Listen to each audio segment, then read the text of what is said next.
Hi, welcome. Today I would like to talk about the CSS grid.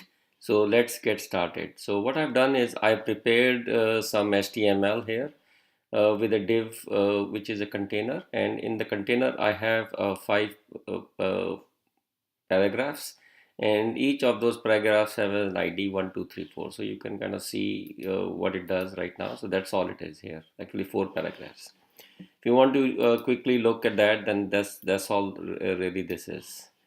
So in the CSS, what I've done, so we can target each of these paragraphs and you can see the differences. I have put in the colors for 1, 2, 3, 4, and so that's why you see it colored. So let's say if you wanted to make this paragraphs in a two column style using the grid, CSS grid. So what you can do is just say display and select grid, and then you can say grid template columns because we want to have two columns for our templates, and you can use several units, but what I will demonstrate is using what is called the fractional units. So what this is saying is make two columns and each of them are one fraction or same size. So let's say if we just did this, what will happen? So here you can see it created two column layout for us, and it's pretty easy to see. And another thing you can want to check is you can see the grid lines here. If you click on that, and you can see the grid lines here as well. So let's say for some reason you wanted to have some gap between these columns. So what you, and also between the rows, because there are two rows right now. You can use something called grid gap, and I will demonstrate that as well. Grid gap, and let's say just make it 1 em for now and see what it does.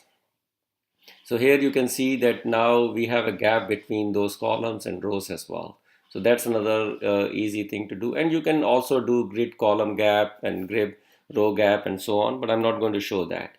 So another thing I want to quickly show is if you look at the items here, the way they are right now, they are aligned to the top here in this particular column. And let's say for some reason I want to align these items to the bottom of where the column is. So you can target that using something called align items. And there are various options available, but let me just demonstrate the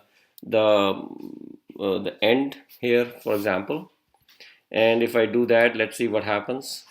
So here you can see if I target it towards the end, it will show near the base. It will be near the base. And another option you can kind of check here would be center.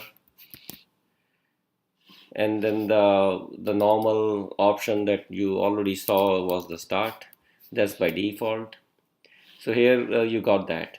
So for some reason, let's say you wanted this fourth paragraph here that we have to span basically two columns instead of just one. So you can easily do that.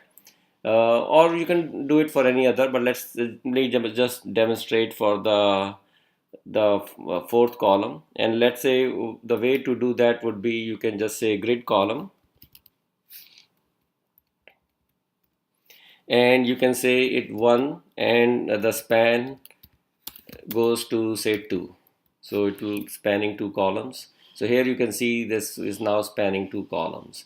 So that's actually pretty neat and very easy to do certain things. So for a quick demonstration, I'm going to also show a function called repeat, and this time I'm going to basically create three columns, and we can also do this very easily. I'm saying repeat three columns and one fraction each, and here you can see it has created three columns right now, and this one is still spanning 1 through 2 because that's what we had in the grid column. So another thing that can be useful for working with these, instead of targeting columns spanning and all this like 1 through 2, we can also use what is called grid template areas. So I'm going to define the grid template areas for this option, and let's just get started here, for example. So we can say grid template areas, and I'm going to essentially define two areas. So since we have three columns here, so for the first row I'm going to define what is called left, let's say middle, and these are names you can all choose on your own, and this should be something that will make sense to you.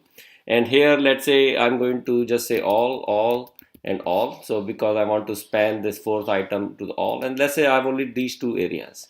So what I would want to do here is I want to put the one in the left, so I can say grid area, and I can just use the name I've already selected, so left. And let's say this would be in the middle, and let's say this is going to be on the right,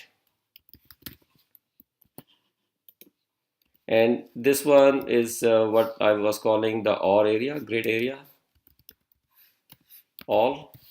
So it would span all three. So here you can see it is spanning all three, and this is also actually a pretty good technique. So another thing you can do is, let's say you want to flip the order of these rows, you can just do that through CSS, pretty easy. What you can do is you can cut this all, because now we want to target this as the first row. We can just replace it over here, and let me just format my document, and it just goes to formatting. It just kind of puts it on the side, but I want to be able to show you on the screen, so I'm going to just do this.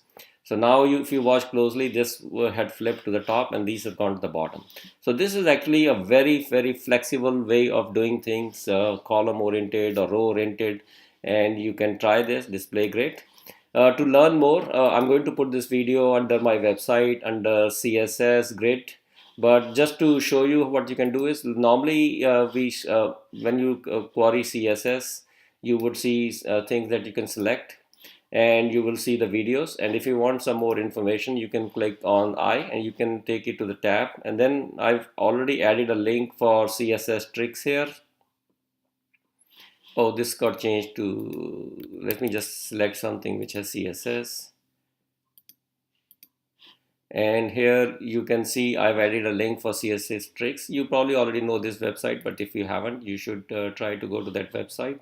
And this has lots of more information on the grids, and you can, instead of searching for Flexbox, you can search for grid.